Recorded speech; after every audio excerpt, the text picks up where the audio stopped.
Semana inició el juicio contra el exsecretario de Seguridad Pública, Genaro García Luna, acusado por la Fiscalía de los Estados Unidos de haber dado protección al cártel de Sinaloa a cambio de sobornos millonarios. Y no solo eso. Durante 3 días comparecieron testigos de la Fiscalía, entre ellos y el principal, el narcotraficante Sergio Villarreal Barragán, el Grande, quien dijo que el capo Arturo Beltrán Leiva, el Barbas, le pagaba a García Luna de 1 a 1.5 millones de dólares cada mes y que incluso lo había mandado secuestrar en el 2008.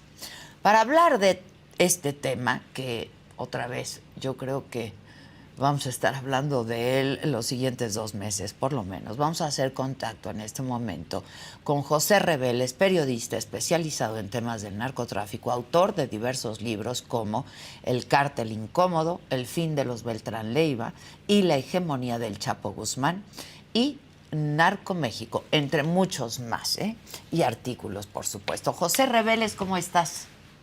Adela, muy buenos días, gusto en saludarte. Igualmente, mi querido José, feliz año. Estamos a final de mes, pero seguimos diciendo feliz año. Que dure todo el año el abrazo. ¿Verdad? Que dure todo el año. Oye, un primer apunte de cómo se ha llevado durante esta semana el juicio. Sí, esto impresionó mucho lo que dijo el Grande con respecto del supuesto secuestro de Genaro García Luna, que por cierto yo lo tengo en mi libro, El cártel incómodo, relatado por los mismos agentes agentes federales que dieron incluso los nombres de todos los escoltas de Genaro García Luna, más de 80. No iban todos, iban 20 y tantos, pero que fueron sometidos por Arturo Beltrán. Se llamaban las FAA, las Fuerzas Armadas de Arturo. Ándale. Sí, así se denominaban y se uniformaban. Entonces lo toparon en un falso retén en la carretera, allá en Morelos, y se lo llevaron con el consentimiento de Genaro. Él le pidió a sus escoltas que no impidieran el asunto, que no se confrontaran, y se lo llevaron 4 horas. 4 horas durante las cuales estuvo la escolta de García Luna atada de manos, con los ojos vendados y despojada de sus armas. Ojo. Entonces, en el documento que entregaron los federales en el Congreso, en aquella época yo estuve presente, ellos mencionan a todos los nombres de los escoltas y todas las armas que eran sus armas de cargo, para que la defensa, la Secretaría de la Defensa, investigara qué pasó con esas armas, porque se las quitaron.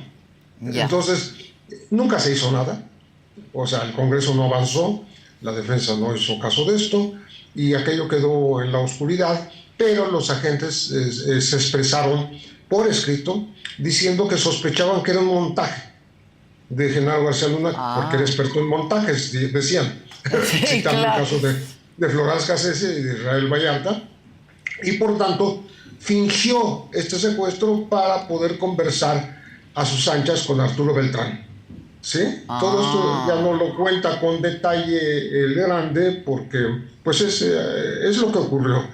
Y definitivamente lo que confirma es que ya en 2008 el Arturo Beltrán pues tenía una relación muy cercana con García Luna y le estaba pidiendo una definición, porque ese mismo año, en enero, fue atrapado Alfredo Beltrán y eso dividió al cártel de Sinaloa. Los Beltrán se separaron y estaban confrontados de manera violenta, armada.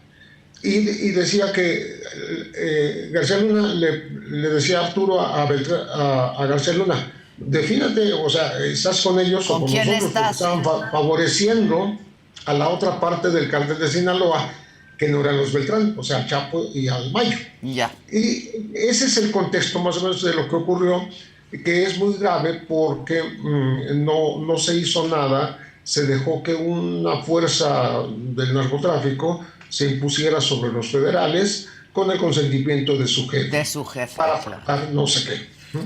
Ahora, hay otras declaraciones que también han sido explosivas, ¿no? Como la de que García Luna había advertido de un operativo en Acapulco que se iba a llevar a cabo por la boda de la Barbie, ¿no? Sí, y también está en Acapulco mismo el hecho de los 4 Zetas que fueron videofilmados cuando los ejecutaban. Acuérdate que eso armó un gran escándalo en el 2005 y el entonces antidrogas, José Luis Santiago Vasconcelos, dijo que estos eran traidores a la patria, eran malos policías y estaban al servicio de la Barbie. Y eso realmente fue real. Estuvieron presos algunos, ya todos están libres, exculpados, no pasó nada y no se tocó a García Luna ni con el pétalo de una averiguación. Ajá. Esto se dio a conocer públicamente en México el 1 de diciembre de 2005. Ajá. Y una semana después ocurrió lo del rancho Las Chinitas, sí, de Florence Cassés, Israel Vallarta, sí, sí. Lo que hace pensar, y así lo digo en mi libro sobre el tema de la Fer Cassés, que lo que estuvo detrás de este montaje fue tapar el escándalo que significaba que los AFIS estuvieran al servicio de la Barbie, que se dio a conocer apenas 8 días antes. Ya. Bueno, y también otra declaración del Grande en el juicio es que había miembros del cártel de Sinaloa con uniformes, ¿no? Y credenciales oficiales de la AFI. Sí, y menciona que actuaron él mismo, el Grande, uniformados y con armas y credenciales en el operativo para capturar al rey Zambada. Ajá. En Lindavista. Te acordarás que lo sorprendieron aquí en la Ciudad de México. La primera vez le dieron algún pitazo, se escapó, pero la segunda vez lo capturaron, y incluyendo a su hijo, que después se dijo que se había suicidado en una casa de arraigo, pero nunca se mostró el cadáver ni nada, lo que hace pensar que lo enviaron a Estados Unidos como testigo protegido. Bueno, en toda esa trama actuaron narcos de los Beltrán, uniformados como federales y con armas oficiales. Ya. Ahora, ¿tú ves a tú ves a la Barbie testificando en este juicio? Yo creo que si quieren hacerlo exhaustivamente, tendrán que llamarlo. Ya. Y tendrán que llamar al Vicentillo. También. Aunque no se ha mencionado mucho el Vicentillo. A la Barbie sí se le ha mencionado porque la Barbie fue el primer capo de cierto nivel que declaró como Felipe Calderón, Juan Camilo Murillo, José Luis Santiago Vasconcelos, Genaro García Luna, todos ellos bueno, por supuesto a través del general Mario Arturo Acosta Chaparro, pactaron, conversaron con los capos principales de este país para pues organizar las rutas y ver a quién le tocaba a cada quien, o sea, repartir el país, no prohibirles traficar, sino darles zonas para que no hubiera más enfrentamientos. Más violencia. Pero también les exigieron dinero. La Barbie dice haber entregado él personalmente dinero a estos personajes, a Juan Camilo y a Genaro García Luna. Entonces, bueno, tendrán que llamarlo, yo digo, para que esto se corrobore. Y el Vicentillo, porque el Vicentillo, siendo el hijo de Ismael El Mayo Zambada, él no tuvo un proceso como García Luna, sino le dieron una pena administrativa de unos pocos años, ya está a punto de salir, pero sabe muchísimo y bueno, tiene que saber muchísimo de lo que fue la Barbie, porque la Barbie empezó operando en Tamaulipas para combatir al cártel del Golfo, y al final se supo que era agente doble, es agente de la DEA, con nacionalidad doble también, mexicano-estadounidense, que estaba infiltrado en los grupos de traficantes. Oye, Pepe, a ver, tú has estudiado este tema de manera exhaustiva, estudiado, investigado el tema de manera muy, muy exhaustiva. ¿Tú ves a Felipe Calderón involucrado en esto? ¿Ves a Felipe Calderón pactando de alguna manera o sabiendo cómo actuaba García Luna? Yo creo que no podía ser ignorante de lo que pasaba. Eso es absolutamente lógico, pero además hay evidencias como el hecho de haber contratado justamente al general Mario Arturo Acosta Chaparro, que tiene un negro historial en la Guerra Sucia, que estuvo en la cárcel acusado de encubrir al Señor de los Cielos, Amado Carrillo, junto con el general Humberto Quiroz Hermosillo. Los dos eran personajes terribles desde la Guerra Sucia, acusados de los vuelos de la muerte, que tiraban cadáveres o gente viva al mar desde pie de la cuesta. Bueno, esa es la historia de la Guerra Sucia. Pero cuando empieza el gobierno de Vicente Fox, les hacen un juicio castrense en el campo militar número 1, yo estuve ahí, en donde se les acusa de proteger al Señor de los Cielos mediante soborno. Lo mismo que a García Luna ahora, con respecto a Sinaloa, en Estados Unidos, a Acosta Chaparro y a Quiroz Hermosillo los acusaron en México. Los condenaron. Pero, curiosamente, Acosta Chaparro salió a los 6 años en vez de los 14 que tenía que cumplir, mediante un amparo, y lo que pasó, inmediatamente transitó de la cárcel a Los Pinos. O sea, se convirtió en el asesor de Calderón para la conexión con los capos de la droga, porque los conocía a todos. Entonces, si había esa relación, ¿qué pactaron? ¿Qué decían? Que se habla de que era distribuir las rutas, pero bueno, ¿cuánto dinero hubo de por medio? Si hubo alguna cuota, etcétera, etcétera. Estamos hablando de algo muy serio, porque estamos hablando de que desde Los Pinos, en esa época, se manejaba, se coordinaba, se dialogaba con los capos del narcotráfico de este país. Ya. Cuando, pues, Felipe Calderón decía que pues lo que había que hacer, que nunca se negociaría con ellos, ¿no? No, pues se reunían con ellos constantemente. Ya. Oye, Pepe, ¿cómo está ahora el cártel de Sinaloa? Pues yo creo que desde antes del asunto de Ovidio, por ejemplo, ya estaba dividido. Muy fragmentado desde hace muchos años, ¿no? Sí, porque a partir de que el Chapo fue capturado por última vez, ¿no? Después de 2 fugas carcelarias, digamos que los hijos del Chapo, los llamados chapitos o los menores, ¿no?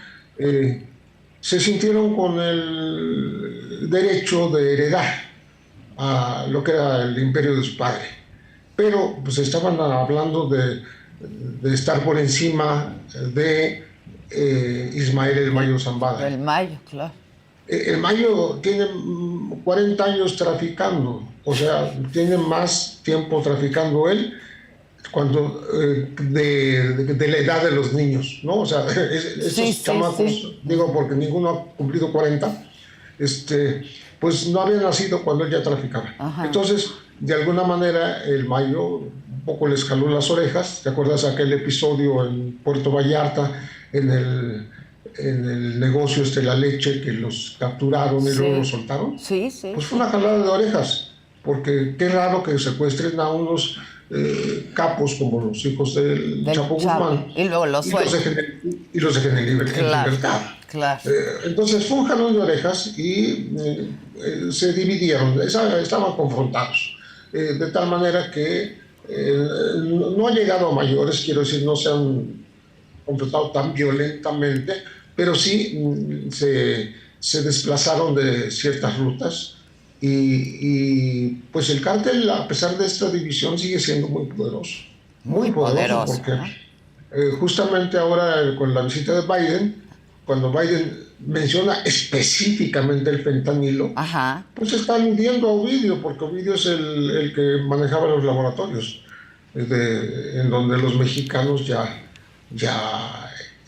pues producen, vamos a decir, elaboran el fentanilo a partir de los precursores que llegan de Asia, Sí. Porque es un opioide sintético al que se le añaden cosas y ahora se combina hasta con la cocaína y es terrible, es mortal. Es mortal. Sí. Entonces, a Estados Unidos le preocupa mucho que Sinaloa esté introduciendo el fentanilo a su territorio. Y con la captura de Ovidio, ¿cuál es tu lectura ya de finalmente esta recaptura de Ovidio? Bueno, la recaptura de Ovidio creo que es algo que nos debía la Cuarta Transformación por aquella libertad que se le dio hace más de 3 años, porque se alegó que había que evitar un baño de sangre y pues es que los sicarios de Sinaloa ya habían entrado hasta la zona habitacional donde estaban las familias de los familiares, metido, por ejemplo, pipas de gas para hacerlas explotar. O sea, era una amenaza muy fuerte. Sí. Habían capturado una patrulla también militar, liberado a los presos de la cárcel de Aguaruto, puros criminales. Tenían cercada toda la ciudad y reaccionaron de una manera muy violenta y muy eficaz para evitar que se llevaran Ovidio de Sinaloa, que lo trasladaran a México y entonces fue liberado.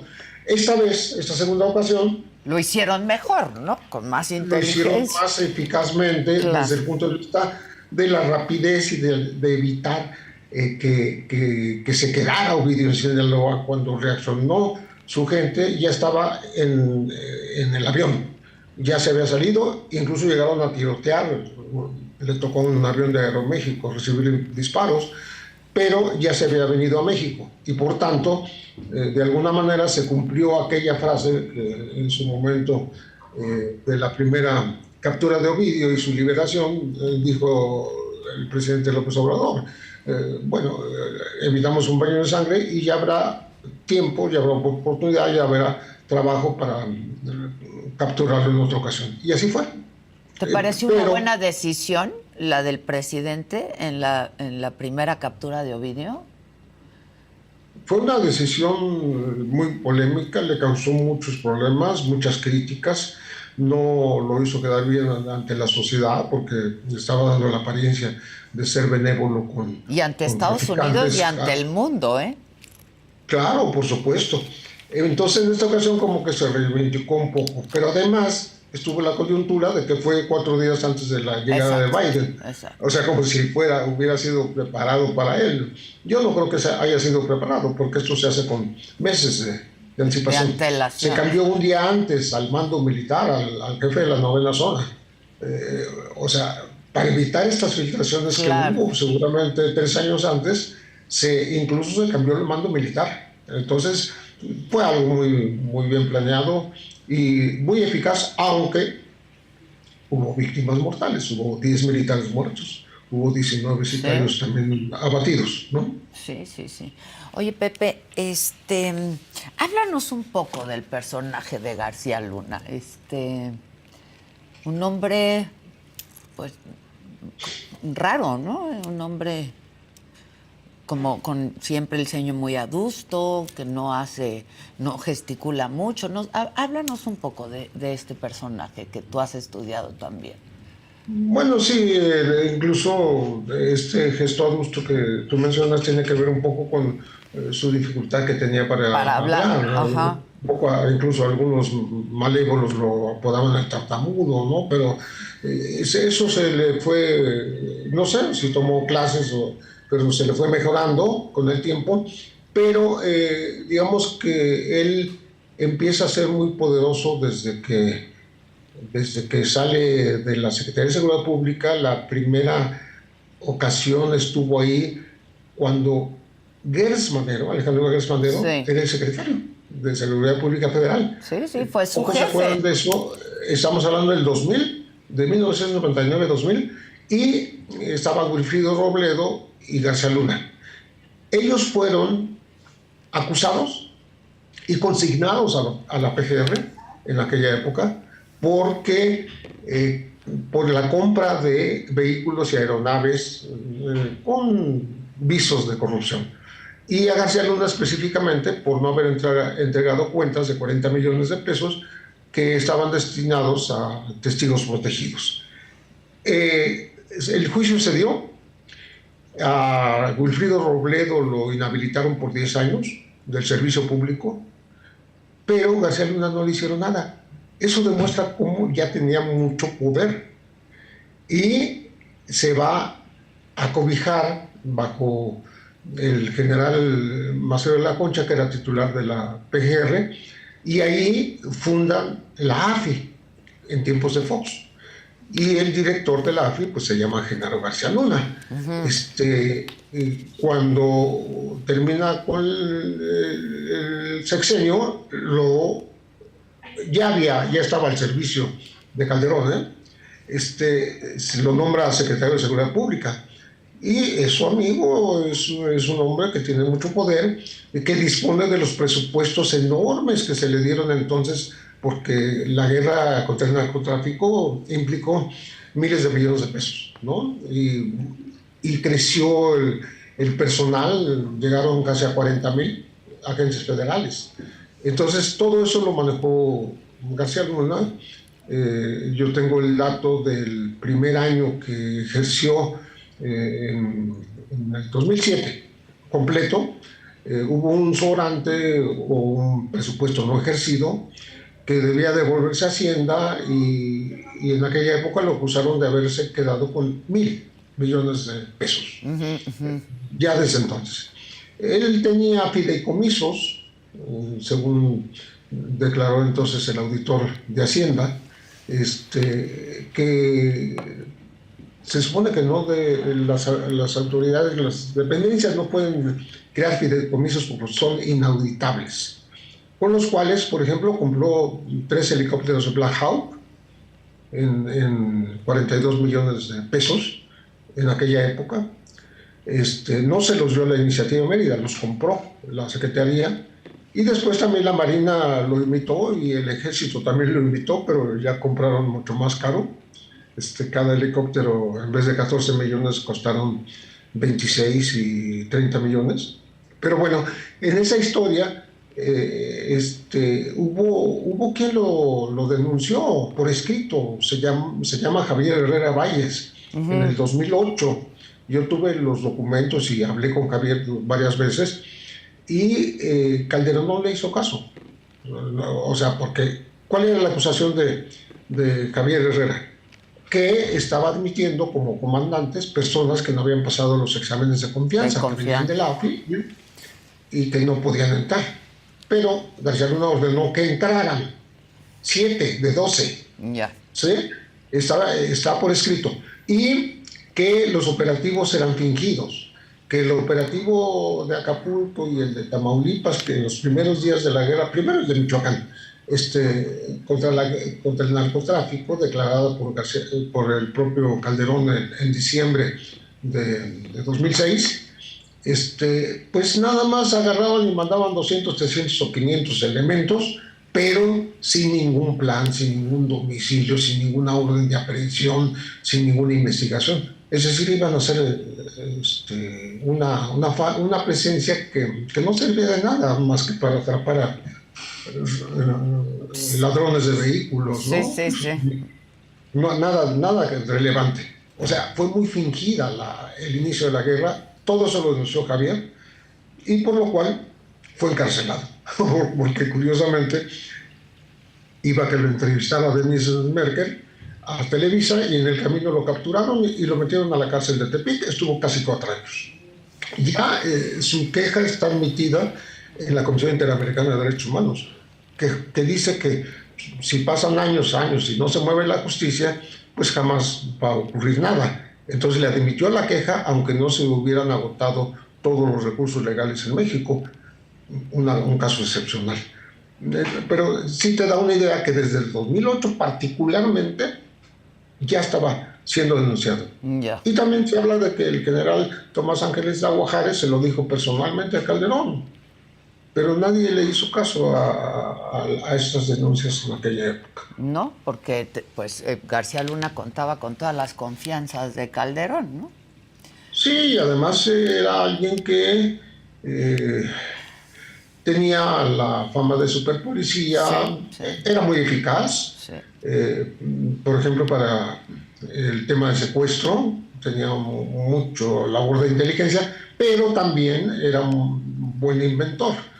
Hay muchos culpables, no nada más Vallarta, sino otras personas acusadas de secuestro que no eran de las bandas que se decía, porque las manejaban a su antojo. Sí. Y de todas maneras, digamos que la guerra de Calderón terminó siendo fingida, pues precisamente porque el paradigma, para mí el paradigma de la corrupción policial y también como el motor de lo que Andrés Manuel llamó narcogobiernos en este país, como el de Felipe Calderón, ¿no? Fue García Luna, porque era un enlace entre la delincuencia y el gobierno, era un hombre que tenía la capacidad de poner a los elementos eh, judiciales federales al servicio del narco, para hacer el trabajo sucio, para matar enemigos, para hacer cateos y quitarles droga. Sí, Eso sí, es lo que está detrás de las declaraciones del Grande. sí, sí. Oye, mucho se ha dicho, ¿no? De que, pues lo que hemos visto hasta este momento, que ha transcurrido una semana de este juicio, pues solamente son los dichos del Grande. ¿Tú esperarías que hubiera algún tipo de evidencia? Mira, el episodio del falso secuestro de García Luna, yo así lo llamo, se puede corroborar, ahí sí hay pruebas. Okay. Que vayan al Congreso, que le piden al que fue diputado Armando Barreiro que diga cómo estuvo, dónde están los documentos, desde cuándo se denunció, por qué no se hizo nada, dónde están las armas, todavía se puede investigar qué pasó con esas armas. Eso sí se puede verificar, ¿no? Porque hay una denuncia de varias decenas de agentes que acudieron personal físicamente al Congreso. Lo de la entrega del dinero es muy difícil detectarlo porque pues, no está ni video filmado, ni Pues está grabado, claro, pues ni son fotos, expertos, ¿no? Pues no creo que puedan presentar ninguna evidencia ¿no? De esa No, naturaleza, vamos. no, la evidencia tiene que buscarse al revés, comenzando por los resultados y yendo hacia atrás. ¿Qué es lo que estaba haciendo el gobierno de México ahora con estos 700 millones de dólares que está reclamando García Sí. Luna? Tú te preguntas, bueno, ¿y de dónde sacó 700 millones de dólares?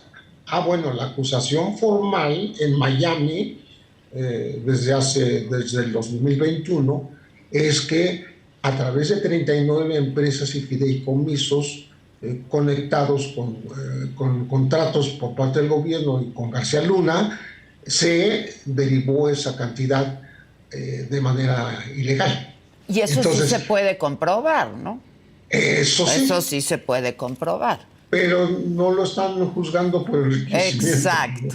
En Lo Estados están Unidos, claro. juzgando por traficar y estar al servicio de una organización delincuencial durante todos estos años, desde el 2001, que se llama Cártel de Sinaloa. Exacto. Ese es el tema. Entonces, como que hay un paralelo ahí, ¿no? Pero además México no había hecho nada. Hasta que lo capturaron en Estados Unidos, México empezó a pedirlo en extradición por un lavado de dinero de 28 millones. Bueno, es absurdo. Sí, sí. Ya demasiado tarde. Sí, sí, ya No, está. no va a ocurrir, ya no ocurrió. Ya no que ocurrió. García Luna primero se ha juzgado en México y luego ya va a Estados Unidos. Eso ya no pasó. Entonces, pues él va a tener que enfrentar todas estas acusaciones que, como pues hemos visto, son disparejas. Hay unas muy relevantes que dicen muchas cosas, pero posiblemente sin comprobar, Claro. ¿no? Sino dándole la confianza a la palabra de un delincuente, como Claro. dice la defensa. Pero también va a haber otros que sí van a poder aportar más evidencia, porque pues estuvieron presentes durante todo este tiempo en reuniones, incluso con el presidente de la República. Hablo de la Barbie, ¿no? En este caso, el caso del Rey Zambada, que ya dijo durante el juicio del Chapo Guzmán que le entregó cantidades millonarias también en dólares. Y bueno, yo no sé si a alguien le haya grabado por teléfono alguna cosa comprometedora, que ese podría ser Edgar Bey, el que fue fiscal de Nayarit. En fin, faltan muchos testigos. Sí. Y creo que son de un calibre muy disparejo. Algunos no pasarán de largo, Sí. sin pena ni gloria, y otros podrán ser relevantes. Yo creo que uno podría ser Pepe, corrígeme, pero entiendo que en este tipo de juicios en Estados Unidos, pues los primeros testigos que presentan son los más relevantes, ¿no? Pues creo que quisieron empezar a tambor batiente, Ya. y por eso presentaron al grande. Ya, Pero ya. hay otros. Está Dámaso López Núñez y su hijo Dámaso. ¿Por qué menciono que es importante? Dámaso era el jefe de los custodios de Puente Grande hasta un mes antes de que el Chapo se escapara. O sea, él preparó y luego se hizo su compadre y su colaborador. Bueno, desde ahí estamos hablando ya de la presencia de García Luna, porque este escape, esta evasión de Puente Grande ocurrió en los primeros 50 días del gobierno de Vicente Fox, ¿no? Y ya estábamos hablando de el involucramiento de policías federales en este tema también, y de corrupción de las cárceles. Pero también, si estaba en conexión desde el 2001 con los Beltrán Leiva, según el Grande, de los cuales recibía millón y medio de dólares mensuales, de Arturo específicamente, pues estamos hablando de la misma época, ¿no? Y Arturo Beltrán era el que mantenía la fuerza del Chapo fuera de prisión, estando el Chapo preso. Quien le hacía todo el trabajo y le daba dinero para corromper a los custodios y todo era Arturo Beltrán. En mi libro del Cártel Incómodo menciono que se gastaba el Chapo unos $350,000 mensuales en comprar a los custodios, ¿no? Sí. Y ahí estaba Dámaso. Entonces Dámaso también tiene muchas cosas que decir. Claro. No sé, puede haber sorpresas. Bueno, pues habrá que verlo. Ahora, ¿cómo ves esto que fue parte de pues el discurso, ¿no?, del abogado de García Luna en una primera instancia, cuando presentó fotografías de García Luna con funcionarios de Estados Unidos, pero de la DEA, pero condecorado por la DEA, por la CIA, por el FBI, etcétera, etcétera? Que eso sí ocurrió. Es decir, estas instituciones que se supone son confiables, no infalibles, ¿no sabían quién era o qué hacía Genaro García Luna? ¿O le servía Genaro García Luna? Yo creo que debieran haber tenido indicios, por un lado, y por el otro lado es posible que al tener información les fuera conveniente dejarlo operar. Porque, como yo he dicho muchas veces, DEA, la letra quiere decir administration. Ellos administran el tráfico de drogas en el mundo, y el de México también. Es más, son capaces de hacer subir y bajar los precios. Han sido capaces de, bajo el pretexto del testigo protegido, llevar a traficantes que sacan de la cárcel o que los dejan como testigos protegidos, a traficar y capturar a otros, a los enemigos, mediante engaños, mediante videofilmaciones, engaños que llegan hasta la compra de la cocaína y el depósito del dinero en bancos. Estamos hablando, yo estoy mencionando aquí un caso muy específico, que es el de Aroldo Poveda, un colombiano, apodado El Conejo.